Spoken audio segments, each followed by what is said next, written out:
Hi guys, good morning to all and good afternoon to all and good evening to all. Again आप कहेंगे ma'am तीनों चीजें फिर एक साथ, अब क्या करूं, कुछ लोगों के कमेंट ये आना बंद ही नहीं हो रहे हैं कि मैम हमारी शुरुआत जो है वो मैपिंग के सेक्शन के साथ में होती है। तो चलिए अच्छा शुरुआत करते हैं। Very good evening to all और एक बार फिर से आप सबका स्वागत है बायफेस स्टडी स्टूडियोज चैनल पे which is a part of an academy. So हम लोग यहाँ पे आज का जो टॉपिक पढ़ने वाले हैं वो आपके यूरोप के कुछ इंपॉर्टेंट कंट्रीज रहेंगे और उसके बाद में स्कैंडिनेवियन कंट्रीज के बारे में हम पढ़ने वाले हैं। अगर आप में से कोई एक ऐसा स्टूडेंट है जिसने आज तक मैपिंग के क्लासेस नहीं किए हैं या फिर बिल्कुल नया नया है, उसे कुछ पता ही नहीं है, तो एक बार से प्लीज मैपिंग की जो सीरीज चल रही है उसको आप देख लीजिएगा। कल क्लास नहीं हुआ था, ठीक है, कोई बात नहीं, कुछ काम हो जाते हैं, कई बार रह जाता है क्लास, ठीक है, तो extremely sorry for that, but उसको किसी दिन क्लास लेके हम पूरा कर देंगे, तो उसकी कोई टेंशन लेने की जरूरत नहीं है। दैट इज माय पार्ट, वो काम हम कर लेंगे, ठीक है। चलिए अच्छा, तो इसके अलावा आपको बता दें कि आपके दो स्पेशल क्लासेस चल रहे हैं ऑन एन अकेडमी। पहला क्लास है घटना चक्र का, दैट मीन्स ये वो किताब है जहां से आपको हर एक एग्जाम के अंदर क्वेश्चंस मिल जाते हैं, चाहे वो आपका रेलवे हो चाहे वो आपका यूपीएससी हो। This book consist each and every type of the question. साथ में अभी इसमें आपको क्या चीज पढ़ाई जा रही है, अभी आपको इसमें ज्योग्राफी के क्वेश्चंस कराए जा रहे हैं, क्योंकि एक तरफ मैपिंग चल रही है, एक तरफ आपका इंडियन ज्योग्राफी चल रहा है, दोनों चीजें साथ साथ में चल रही है, ठीक है। सेकेंडली आपका जो ग्रुप डी और आरओ का जो मॉक है, ये क्लास आपका चल रहा है और ये क्लास आपका मंडे से कंटिन्यू हो जाएगा। रीजन बीइंग ये क्लास आपका संडे को भी रहेगा, मतलब ऐसा नहीं है कि संडे को मिस हो जाएगा, ये क्लास आपका संडे को भी रहेगा सुबह 8 बजे ऑन अन अकेडमी, ताकि आपकी जो प्रिपरेशन है वो बहुत अच्छे से कंटिन्यूसली होती जाए। चलिए अच्छा, क्लास के लिंक को एक बार से लाइक और शेयर मारिएगा। और हाँ, आपका करंट अफेयर्स का क्लास जिसके समय को यहाँ पे चेंज कर दिया गया है और ये समय अब हो चुका है 6:45 AM। कसम से बता रहे हैं, अभी भी कुछ ऐसे आते हैं क्लास के अंदर, मैम क्लास का टाइम कब चेंज हुआ? ओ भाई कितनी बार बताइए कि बात, क्लास का समय अब ये हो चुका है, अब 7 बजे क्लास नहीं बल्कि 15 मिनट पहले क्लास स्टार्ट होती है, ताकि क्लास 8 बजे खत्म हो सके और आपका कोई दूसरा क्लास मिस ना हो, ठीक है।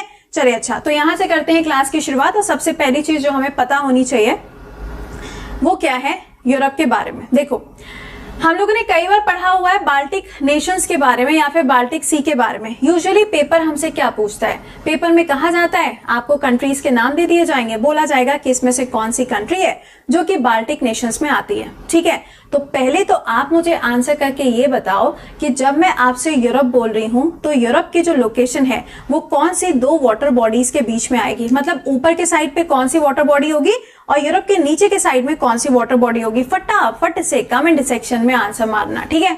चलिए अच्छा, अब बात करते हैं बाल्टिक सी के बारे में, ठीक है। देखो ये लोकेशन आप देख रहे हो, this is what, this is a Baltic Sea, ठीक है, हम सभी को पता है। लेकिन अब जब हम इस बाल्टिक सी की बात कर रहे हैं तो यहाँ पे आप देखो कि काफी सारी कंट्रीज के बॉर्डर आपको इसके साथ में नजर आ रहे होंगे। हमारे पेपर के अंदर पूछा जाता है कि कौन कौन सी ऐसी कंट्रीज हैं जिनके बॉर्डर बाल्टिक सी के साथ में लगते हैं, और इन कंट्रीज के कुछ स्पेशल फीचर्स के बारे में भी आपसे सवाल पूछा जाता है। तो आइए जरा शुरुआत करते हैं, एक एक कंट्री के बारे में डिस्कशन यहाँ से स्टार्ट होता हुआ, ठीक है। देखो समझ जाना, सबसे पहले जो हम यहाँ पे कंट्री डिस्कस करेंगे, इस मैप को बहुत ही कायदे से देखना। ऊपर के साइड पे देखोगे तो यहाँ पे आपको कंट्री नजर आ रही है जिसका नाम है इस्टोनिया, ठीक है, ध्यान से, क्या है, इस्टोनिया है, ठीक है। अब आ जाओ जरा इसके बारे में कुछ फैक्ट पढ़ लेते हैं। सबसे पहला पॉइंट जो इस्टोनिया के बारे में आपको ध्यान रखना है वो क्या है, वो ये है कि ये एक ऐसी कंट्री है जो अभी कुछ टाइम पहले नाटो का मेंबर बनी है। आपको पता होगा जब हम नाटो की बात करते हैं तो नाटो का मतलब होता है एक ऐसा ग्रुप या फिर एक ऐसा ऑर्गेनाइजेशन जिसको बनाया गया था यूएसएसआर की पावर को कम करने के लिए। और अगर मैं तुमसे कहूं कि जरा जल्दी से कमेंट बॉक्स में लिख के बता दो मिनी नाटो के नाम से कौन से ऑर्गेनाइजेशन को जाना जाता है, अगर गलत किए तो समझ लेना बेटा तुम कहीं के ना रहे, समझ गए। चलो अच्छा, तो इसका आंसर यहाँ पे क्या बनेगा, नाटो के साथ में जो मिनी नाटो की हम बात करते हैं तो इसका मतलब हो गया हम बात कर रहे हैं क्वाड नेशंस के बारे में। किसके बारे में, क्वाड नेशंस के बारे में। जय माता दी, हम लोगों ने एक ट्रिक याद करी थी, इजी सी ट्रिक थी। कौन कौन सी कंट्रीज हैं, यूएसए है, जापान है, इंडिया है और इसके साथ में ऑस्ट्रेलिया है। और ये जो एक्सरसाइज इसके साथ में होती है उस एक्सरसाइज का नाम क्या है, मालाबार एक्सरसाइज है, जो भी रिसेंटली चल रही है, ठीक है। अब देखो 2004 में किसका मेंबर बनती है, नाटो का ये मेंबर बनती है और इसके साथ में यूरोपियन यूनियन का भी मेंबर है। क्वेश्चन में आपसे ये भी पूछा जा सकता है कि नाटो और यूरोपियन यूनियन का जो हेडक्वार्टर है वो आपको कौन सी कंट्री में मिलेगा, तो इसका करेक्ट आंसर हो जाएगा, इसका जो हेडक्वार्टर है वो आपको ब्रुसेल्स के अंदर देखने को मिलता है। ठीक है, चलिए नेक्स्ट पॉइंट पे आइए। अब देखो इस्टोनिया की जो कैपिटल है, ठीक है ना, इस्टोनिया की जो कैपिटल है वो कौन सी है, टैलिन है। ठीक है, अब पेपर के अंदर देखो क्वेश्चन को टफ बनाना है, क्वेश्चन को स्टेटमेंट के फॉर्म में डालना है, तो कहानी कहीं से कहीं जा सकती है। यहां पे आपको ये याद रखना है कि इसकी जो कैपिटल है वो इस पर्टिकुलर कंट्री की सबसे बड़ी सिटी भी है। ठीक है, दूसरा पॉइंट, अगर हम हेरिटेज साइट्स की बात करते हैं यूनेस्को के अंदर, तो यूनेस्को में ये याद रखिएगा कि हेरिटेज साइट का भी ये पार्ट है। और अगर सबसे ज्यादा हेरिटेज साइट्स इंडिया की अगर हम बात करें तो इंडिया में भैया 40 तो टोटल है, लेकिन अगर मैं आपसे कहूं सबसे ज्यादा कौन सा स्टेट में हो जाएंगी तो वो कर्नाटका के अंदर आपको मिलेंगी।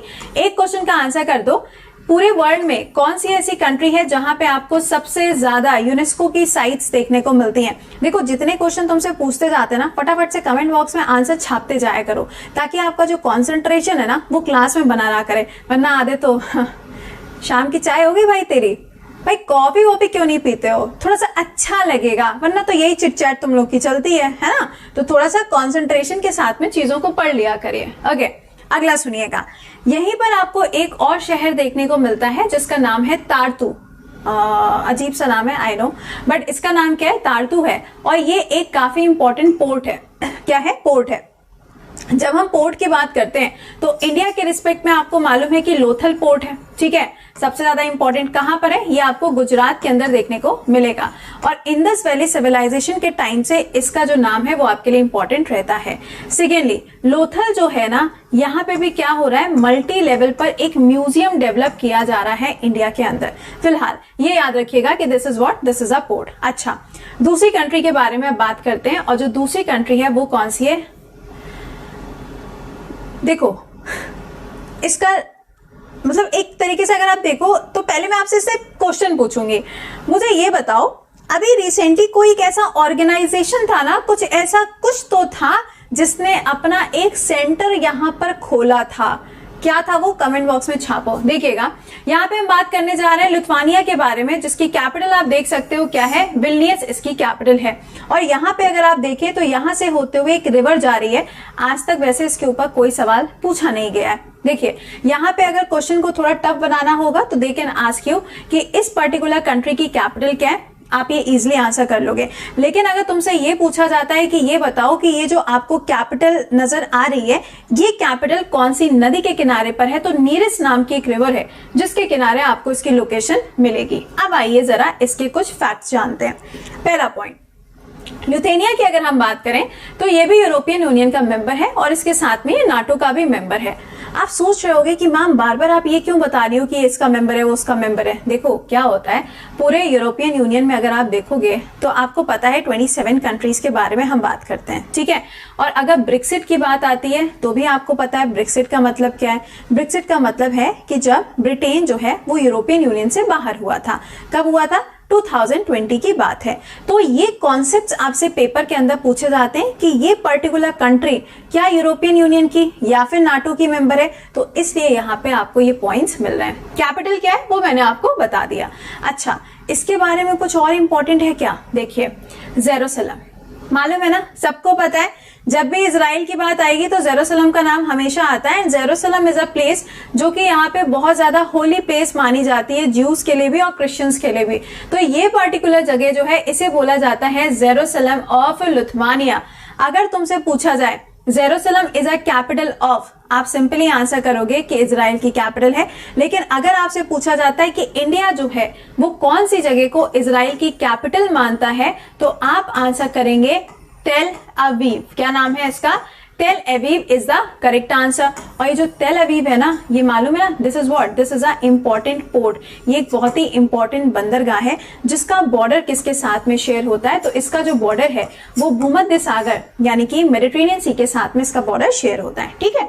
चलो अच्छा, नेक्स्ट कंट्री की तरफ चलेंगे, लेकिन उससे पहले एक और शहर जो यहाँ पर लोकेटेड है। देखिए मैंने अभी आपको नीरेस्ट रिवर के बारे में बताया, लेकिन नीरेस्ट रिवर के साथ में एक और आपको रिवर मिलती है जिसका नाम क्या है, नेमुनाज। जहां पर ये दोनों रिवर्स आपस में जुड़ती हैं उस जगह पे आपको एक शहर देखने को मिलता है जिसका नाम क्या है? कौनाज। सुनो, कौनाज लिखा हुआ है, कौआ नाच नहीं लिखा हुआ है। पता चला इसमें भी लगा दे अपना इंडियन टच और इसको पढ़ेंगे क्या? कौआ नाच। तो ऐसा मत करना। This is what? This is Kaunas. ठीक है। अब देखो, आप कहोगे कि मैम इज इट इम्पोर्टेंट? जी हाँ, दिस इज इम्पोर्टेंट। इंपॉर्टेंट इसलिए हो जाता है क्योंकि कई बार क्या होता है ना, क्वेश्चन पेपर में आता है कि दो रिवर्स अगर कहीं पे मिल रही हैं तो उस पर्टिकुलर पॉइंट पे कोई रिवर अगर जनरेट हो रही है, जैसे कि नाइल रिवर हो गई, गंगा रिवर हो गई, या कई बार पूछा जाता है कि उसके कॉन्फ्लुएंस पे कोई शहर है, कोई कोई सिटी है, जैसे कि इंडिया के अंदर गंगा नदी जब बनती है अलकनंदा और भागीरथी के मिलने से, तो वो देवप्रयाग वाला पॉइंट है, बट वहां से हरिद्वार की लोकेशन भी आपको मिलती है। ठीक है, चलिए नेक्स्ट की तरफ चलेंगे। और जब हम अगली कंट्री की तरफ चलेंगे तो भैया ऑब्वियस सी बात है कि वहां पे हमें मैप पता होना चाहिए। लातविया, इंपॉर्टेंट पूछा गया सवाल। लातविया की कैपिटल क्या है? तो इसका आंसर हो जाएगा रीगा, इसकी कैपिटल है। अब आओ जरा जानते हैं इसके बारे में। लातविया जो है ये भी यूरोपियन यूनियन और नाटो का मेंबर है और इसको भी 2004 में जोड़ा गया था। ठीक है, अब हम बात करेंगे पहले लेपाजा की। लेपाजा जो है ना, एक बहुत ही ज्यादा इंपॉर्टेंट सिटी है, बहुत ज्यादा इंपॉर्टेंट एक आपको इस पर्टिकुलर कंट्री की एक सिटी मिल रही है। क्यों?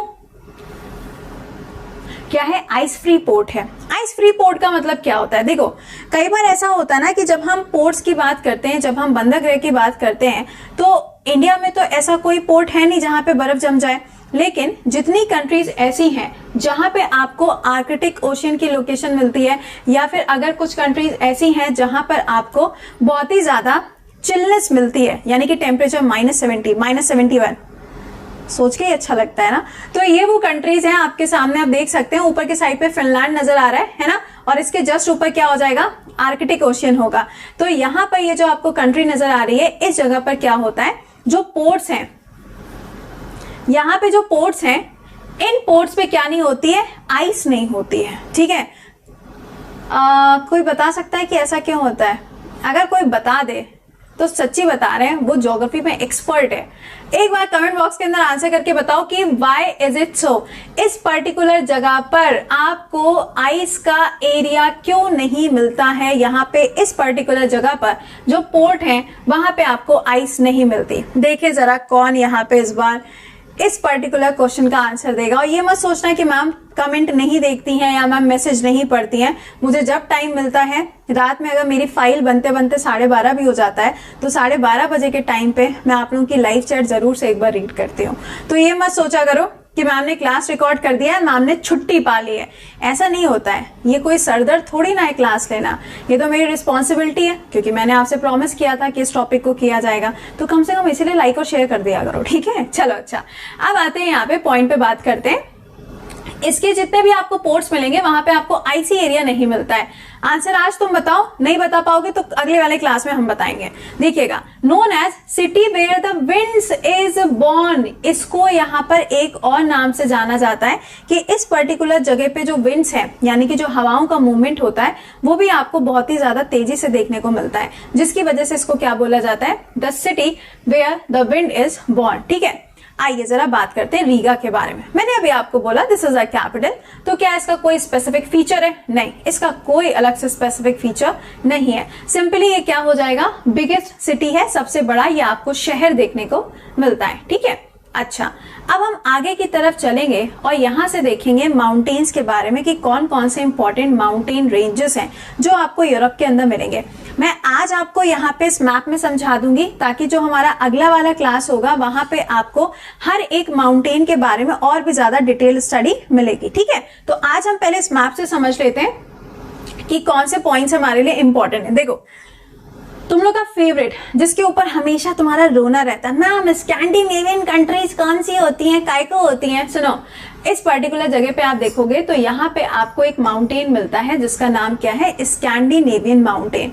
और जितनी भी कंट्रीज ऐसी हैं जहां पे इसका एरिया फैला हुआ है, उसे बोला जाता है क्या? Scandinavian countries. For example Norway हो गई, स्वीडन हो गई, यहाँ पे डेनमार्क हो गई, यहाँ पे फिनलैंड के एरिया में भी थोड़ा बहुत एरिया आता है, और उधर के साइड पे देखोगे तो जो आइसलैंड वाला एरिया है वहां पे आपको इसका स्ट्रक्चर मिलेगा। तो सबसे पहले हमें पढ़ना है स्कैंडिनेवियन के बारे में। दूसरा सवाल, कायदे से एटलस में मार्क करते जाना, ठीक है। दूसरा क्वेश्चन आपसे पूछा जाता है कि ये जो आपके स्कैंडिनेवियन माउंटेन है ये कौन कौन सी दो वाटर बॉडी के बीच में है। अच्छा, एक चीज और, मैंने कुछ कमेंट्स पढ़े थे जिसमें एक दो कमेंट बार बार रिपीट होके आ रहा था। अच्छा, पहले तो मैं ये बोल दूं, कंट्री को ऐड करने वाली जो बात थी वो आपकी मंडे से हो जाएगी, ठीक है, क्योंकि आज भी कंट्रीज के बारे में ही पढ़ा था तो मैंने एक्स्ट्रा कंट्री ऐड नहीं कराई है।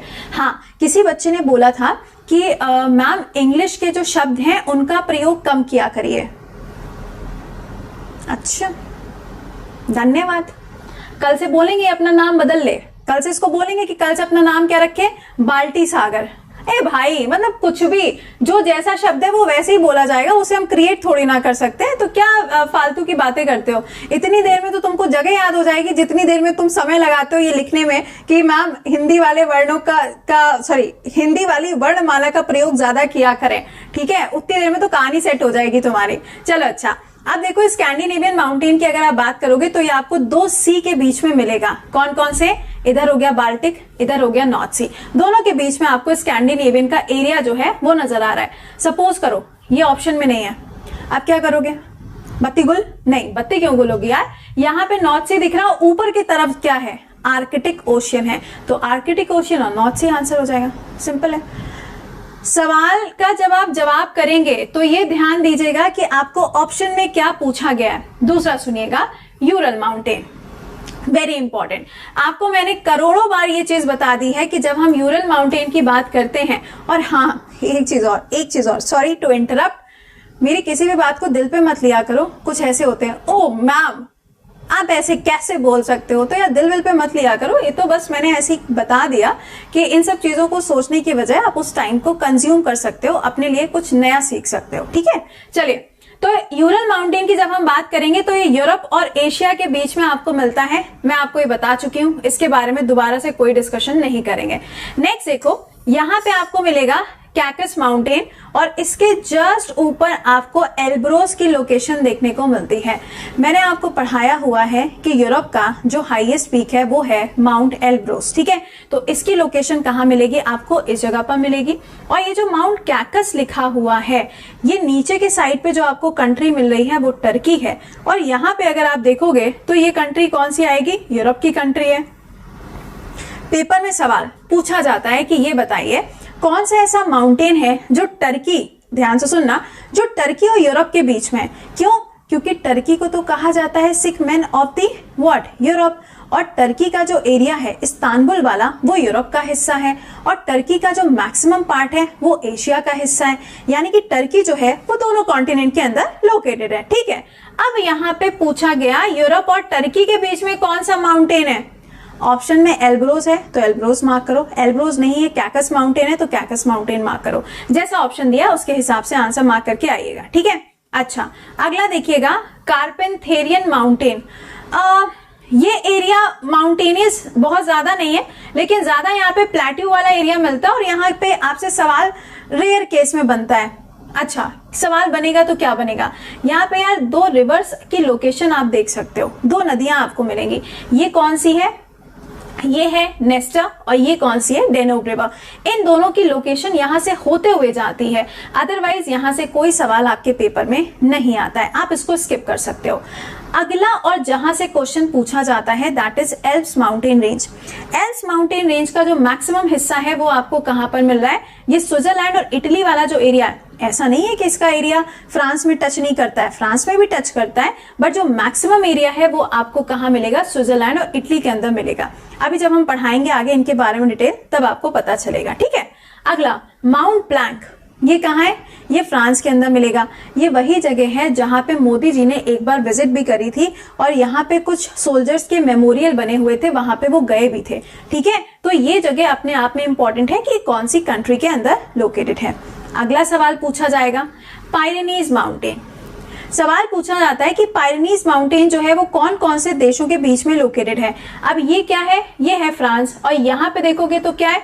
स्पेन। दोनों के बीच में हो गया फ्रांस और स्पेन, कहानी खत्म, लाइफ सेट, ठीक है। तो ये लोकेशन जो है वो आपको पता होनी चाहिए, क्योंकि यहीं पे आपको मिलता है एंडोरा। बताओ सवाल। एंडोरा जो है आईएमएफ के कौन से नंबर की कंट्री है जो अभी कुछ समय पहले इसका हिस्सा बनी है? आंसर करके बताएगा कमेंट बॉक्स के अंदर। तो ये तो बातें हो गई सारे ऊपर वाले जितने माउंटेन थे उनके बारे में, ठीक है। यहाँ पे आप देखोगे एल्पनीज आपको मिलेगा, ठीक है। ये इटली का पार्ट है और कभी कभी इसके ऊपर सवाल पूछा जाता है कि ये कौन कौन सी वाटर बॉडी के बीच में लोकेटेड है। तो एड्रियाटिक और ट्राइहेनियन नाम का जो सी है उसके बीच में आपको इसकी लोकेशन मिलेगी। सारे माउंटेन्स में आपको अगले वाले क्लास में पढ़ाऊंगी। मुझे थम अप करके बस ये बता देना यहां तक समझ में आ गया। ये देख रहे हो आप, एल्प वगैरह सारी चीजें आपको पढ़ाई जाएंगी अगले वाले क्लास के अंदर, ठीक है। ये सारी चीजें रहेंगी एंड ये याद रखना कि ये जो क्लास होता है आपका ये कब कब होता है मालूम है ना, या बताना पड़ेगा भाई। ये जो क्लास है आपका ये मंडे टू फ्राइडे रहता है। आधे बच्चे आके पूछेंगे कि मैम ये बताइए सैटरडे है आज क्लास नहीं होगी क्या? तो पहले बता दे भैया सैटरडे को क्लास नहीं होती। देख रहे हो सारा एरिया वेरिया सारी चीजें आपको मिलेंगी यहाँ पे जब हम लोग यहाँ पे माउंटेन्स के बारे में पढ़ेंगे, ठीक है, अगले वाले क्लास में। I will try my best कि संडे को भी आपको ये वाला आगे का क्लास मिल जाए या सैटरडे को ही मिल जाए, सो दैट आपका ये पर्टिकुलर जो टॉपिक है वो कंप्लीट हो जाए, ठीक है। आई होप आपने अपनी एटलिस्ट में मार्क कर लिया होगा और आपको समझ में भी आ गया होगा कि क्वेश्चंस कैसे पूछे जाते हैं, ठीक है। सेशन को एक बार से लाइक और शेयर करिएगा। और जो बच्चे ऐसे हैं जिनको लग रहा है मैम एसएससी में तो मैपिंग आती नहीं है, मैम एनडीए सीडीएस में मैपिंग आती नहीं है, ओडिशा का पेपर उठा के देखो मजा आ जाएगा। आज ही हुआ था, एक से एक सवाल आए। कितने क्वेश्चन थे? 100 क्वेश्चंस थे जीएस के, ठीक है। और उसमें से बच्चों ने करीबन 80-85 क्वेश्चंस किए सिर्फ इन फ्री क्लासेस के बेसिस पे। मैं ये नहीं कह रही हूँ कि जो बच्चा पेड क्लास में उसने कुछ एक्स्ट्रा किया है, नहीं, मेरा कहने का मतलब ये नहीं है। बट एक नॉर्मल तरीके से अगर आपने हर एक क्लास को फॉलो किया है तो यार तुम्हारा कोई भी पेपर जो होगा ना छूटेगा नहीं, बस ये समझ लो, ठीक है। इसके अलावा अगर आप बिल्कुल जीरो हैं, आपको बस पढ़ाई अभी स्टार्ट करनी है, तो आपके लिए नया बैच जो है वो स्टार्ट हो चुका है 25 से, जिसको आप ज्वाइन कर सकते हो कोड कृति 10 यूज करके। एंड साथ में ये ध्यान रखिएगा कि अगर आपने अगस्त में बैच को ज्वाइन नहीं किया तो ये प्राइजेस इंक्रीज हो जाएंगे। अभी आप देख सकते हो यहाँ पे कितने टाइम के लिए, 13 मंथ्स एंड 2 ईयर प्लस 6, ये अलग है। तो इन दोनों को देखते हुए आप अगर ज्वाइन करना चाहते हो तो अगस्त एंड तक ज्वाइन कर लीजिएगा, ताकि आपको जीएस, मैथ, इंग्लिश और रीजनिंग सारे सब्जेक्ट्स बिल्कुल बेसिक से आपको मिल जाए।